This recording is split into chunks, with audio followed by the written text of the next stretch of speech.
IPL 2026లో ఈ రోజు మరో ఆసక్తికరమైన పోరు జరగబోతుంది. ఒకవైపు టేబుల్ టాపర్‌గా దూసుకుపోతున్న రాజస్థాన్ రాయల్స్, మరోవైపు వరుస విజయాలతో ఫామ్‌లోకి వచ్చిన సన్‌రైజర్స్ హైదరాబాద్. ముఖ్యంగా ఈ రోజు మ్యాచ్‌లో ఇద్దరు యువ సంచలనాలు హైదరాబాద్ డాషింగ్ ఓపెనర్ అభిషేక్ శర్మ మరియు రాజస్థాన్ యంగ్ సెన్సేషన్ వైభవ్ సూర్యవంశీ మధ్య అసలైన పోటీ ఉండబోతుంది. ముందుగా ఆరెంజ్ క్యాప్ రేస్‌లో ఉన్న ఇద్దరు స్టార్ల గురించి మాట్లాడుకుందాం. అభిషేక్ శర్మ ఈ సీజన్‌లో ఆకాశమే హద్దుగా చెలరేగిపోతున్నాడు. గత మ్యాచ్‌ల్లోనే ఢిల్లీపై 135 పరుగులతో నాటౌట్ గా నిలిచి సత్తా చాటాడు. ప్రస్తుతం 323 పరుగులతో ఆరెంజ్ క్యాప్ రేస్ లో ముందున్నాడు. అతని స్ట్రైక్ రేట్ 215కు పైగా ఉండడం విశేషం. వైభవ్ సూర్యవంశీ కేవలం 15 ఏళ్ల వయసులోనే ఐపీఎల్ లో ప్రకంపనలు సృష్టిస్తున్నాడు. వైభవ్ ఈ సీజన్ లో ఇప్పటి వరకు 254 పరుగులు చేశాడు.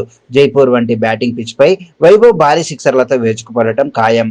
ఈ ఇద్దరిలో ఎవరు పవర్ ప్లేలో ఎక్కువ పరుగులు చేస్తారనేదే మ్యాచ్ ను మలుపు తిప్పుతుంది. జైపూర్ లోని సవాయ్ మాన్సింగ్ స్టేడియం సాధారణంగా బ్యాటింగ్ కు అనుకూలిస్తుంది.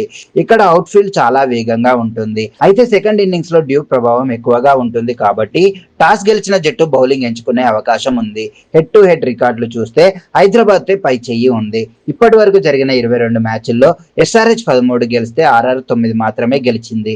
ముఖ్యంగా గత 5 మ్యాచ్ల్లో రాజస్థాన్ పై హైదరాబాద్ క్లీన్ స్వీప్ చేయడం విశేషం. సన్ రైజర్స్ హైదరాబాద్ జట్టు చూస్తే ప్యాట్ కమిన్స్ ఈ రోజు జట్టులోకి వచ్చే అవకాశం ఉంది.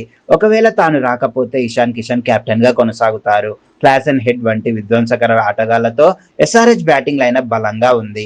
రాజస్థాన్ రాయల్స్ జట్టు చూస్తే రియాన్ పరాగ్ కెప్టెన్సీలో జట్టు బాగున్నా టాప్ ఆర్డర్ ఫెయిల్యూర్ కలవరపెడుతుంది. వైభవ్ సూర్యవంశీ మరియు యశస్వి జైస్వాళ్లపై జట్టు భారీ ఆశలు పెట్టుకుంది. బౌలింగ్ లో జోఫ్రా ఆర్చర్ ప్రధాన అస్త్రం. మొత్తానికి ఈ రోజు మ్యాచ్ లో హైదరాబాద్ ఫేవరెట్ గా కనిపిస్తున్నా రాజస్థాన్ తన సొంత గడ్డపై పుంజుకోవాలని చూస్తుంది.